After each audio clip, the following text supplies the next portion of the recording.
10여 년 전 원인 모를 폐질환에 시달리던 사람들이 있었습니다. 임산부와 갓난아이 등이 정확한 병명도 모른 채 숨져간 사건인데요. 바로 가습기 살균제 피해자들입니다. 시민단체의 조사 결과 가습기 살균제가 원인으로 보이는 사망자는 전국적으로 701명, 경남은 16명입니다. 하지만 피해자들의 고통은 끝난 것이 아니었습니다. 여전히 병원 치료를 받고 있고 시간이 한참 지난 뒤에야 발병한 사람들도 있습니다. 깨끗한 공기를 원했을 뿐인데 생명을 내놓아야 했던 이들의 요구는 책임자 처벌과 적절한 보상이었습니다. 살아남아도 고통 속에서 하루를 힘겹게 보내는 가습기 살균제 피해자들, 인사이드 피플에서 만나봤습니다.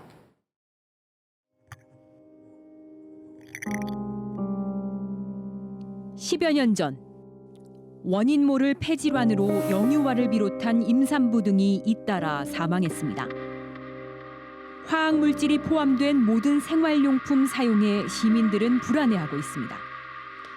가습기 살균제가 몰고 온 재앙에 더 이상은 안심할 수 없기 때문입니다.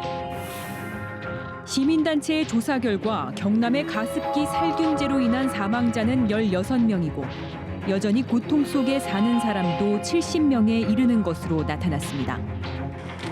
가습기 살균제 피해가 세상에 알려지기 전까지 많은 사람은 이유도 알지 못한 채 고통을 받았습니다. 그래서 저는 2년밖에 못 산다고 생각. 그 정도 수명이 완전 넘어간 사람들도 한 두세 번 있었어요. 건강을 위해 또 가족을 위해 쓴 제품이 평범한 사람들의 삶을 바꿔놓았습니다. 첫 아이고 너무 귀하게 생각한 마음이 컸었고 무조건 아이한테 좋다는 것만 생각해서.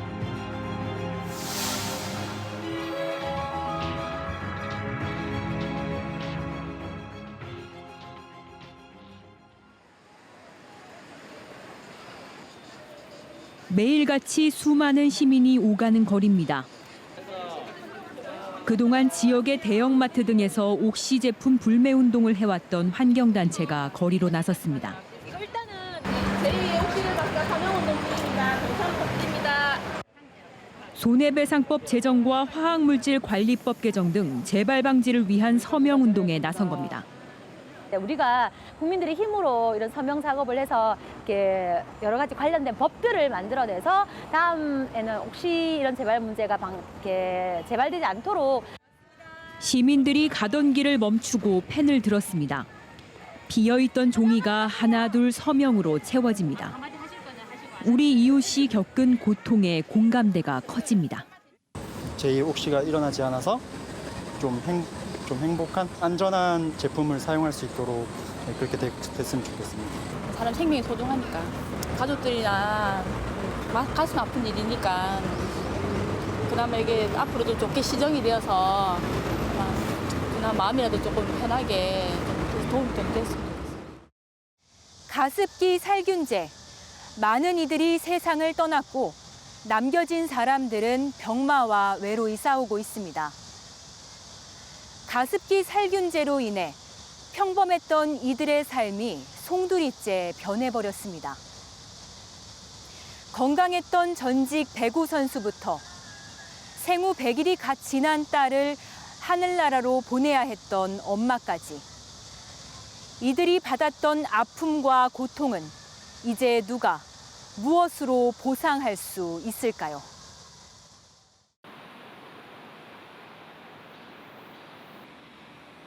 서울의 한 대학병원입니다.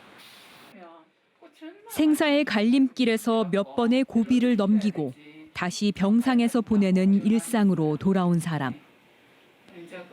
가습기 살균제 피해자 중 한 명인 안은주 씨가 입원 중인 병실입니다. 단순히 폐렴으로 알고 시작됐던 병원 생활은 어느덧 6년을 맞았습니다. 항생제는 한 10몇 가지를 바꾸더라고. 계속 이것도 써보고 저거. 근데 안 나서요. 이러니까 실은 자기가 잘못 오진을 한 것 같다고. 폐렴이 아니고 이거는 건경으로 가야 될 것 같다고. 올해 49살. 한눈에 보기에도 큰 키와 골격의 안 씨는 여자 청소년 국가대표 배구 선수를 거쳐 국가대표 후보 선수로 활동했습니다. 가습기 살균제로 인한 고통을 겪기 전까지 학교에서 배구 코치로 일하는 두 아이의 평범한 엄마였습니다. 누구보다 건강했던 시절. 이제는 휴대폰 속 사진으로만 남아 있습니다. 정말 하고 싶죠. 왜냐하면 몸에 그게 스트레스 풀러 가는 그건데 막 하는 거 보면 아이고 나도 가르쳐주고 이런 하는 것 자체가 아예 안 되고. 안은주 씨는 지난 2008년부터 3년간 가습기 살균제를 사용했습니다. 깨끗한 공기를 마시고 싶어 아무 의심 없이 선택한 것이었습니다. 이제 주위에서 가습기 당분 뭐 싹싹 이런 거 많이 나왔다라면서 맡아가 버려. 가니까 읽어보니까 99% 항균에 예, 좋고 뭐 다 좋은 말은 다 나. 2010년 3월 호흡곤란과 심한 기침이 시작됐습니다. 증상은 점차 악화됐지만 그 원인이 가습기 살균제일 거라곤 전혀 생각하지 못했습니다. 이상하게 되다 그냥 또 시간당이 막 계속 잘 때마다 전화하고 이래서 이랬는데 가면 갈수록 숨소리가 너무 거칠어서 선생님들 자꾸 병원 가보라고 나도 걱정이 잘 되더라고. 무심코 병원을 찾았던 안 씨는 청천벽력 같은 소식을 접했습니다. 병명은 간질성 폐질환. 갑작스러운 시한부 생명 선고에 안 씨의 눈앞은 깜깜해졌습니다. 이 폐를 열어보니까 이제 말씀하시기를 이제 나중에 제가 열어보니까 이게 급성으로 진행을 해갖고 오래 산 사람 중에 5년을 넘긴 사람이 없고 지금 나하고 얘기하다가도 바로 갈 수 있고 근데 은주 씨는 전체적으로 진행하니까 5년까지도 아니고 2년 많이 보면 2년 그다음에 이제 준비를 하라고. 배구 코트를 휘젓던 안은주 씨는 이제 거동조차 마음대로 할 수 없습니다. 결국 악화되는 증상에 지난해 10월 폐이식 수술을 마쳤습니다. 그 사이에도 여러 번 생과 사의 기로를 넘나들었고 삶에 대한 의지로 다시 일어섰습니다. 하지만 안은주 씨는 다시 수척해진 모습으로 병원을 찾았습니다. 저는 수술을 좀 어렵게 했어요. 제 피도 제게 아니고 제 피가 너무 장기를 못 받아들인다 해가지고 제 피를 다 빼내고 저와 같은 다른 피를 희석해갖고 그걸 다 받아갖고 넣어갖고 지금 제가 이렇게 있는데 지금 와갖고 이 피하고 배하고 그 부분을 이렇게 인데요. 안은주 씨의 병실 사용료는 하루 28만 원에서 40여만 원까지. 안 씨의 가족에게는 엄마를 잃을 수 있다는 두려움과 함께 병원비 등을 포함한 2억 원에 가까운 빚이 생겼습니다. 엄마가 이렇게 쓰러지면 언제 좋을 줄 모르니까 왜 항상 마음의 준비를 시켜놔야 되니까 한마디로 그냥 딱 표현할게요. 가습기 살균제는요. 가정 파괴범입니다. 가정 파괴범. 온 가정을 그냥 파탄을 일으켜. 감염의 위험 때문에 줄곧 마스크를 착용한 채 생활하고 있지만 마스크보다 안 씨를 더 답답하게 만드는 것은 따로 있습니다. 지난 2013년부터 지난해까지 2차례에 걸쳐 환경부와 질병관리본부가 조사해 발표한 피해자 등급 판정입니다. 530명 중 221명만이 1, 2등급 피해 판정을 받았는데 이는 판정 시점에서 폐 섬유화, 즉 폐가 딱딱하게 굳은 경우만 인정됐습니다. 검사 당시 폐 섬유화 증상이 없었거나 폐 손상이 있더라도 지병이나 다른 질환과 함께 나타난 경우라면 3, 4등급 판정을 받았습니다. 안은주 씨도 가습기 살균제 노출이 확인됐지만 폐 질환과의 인과관계를 찾기 어렵다는 이유로 3등급 판정을 받았습니다. 3, 4등급 아예 지원. 아직 지원받아본 것도 없고 차비도 한번 받아본 적도 없고요. 왜 등급이 나뉘어졌는지도 몰라요. 모르고. 우리가 사는 거는 소도 아니고 사람인데 소돼지는 좋은 부분에 1, 2, 3등급을 준다지만 어떻게 똑같이 환자가 이렇게 발생을 했는데 누구는 그래갖고 1, 2등급은 지원을 해준다 했어요. 그때요.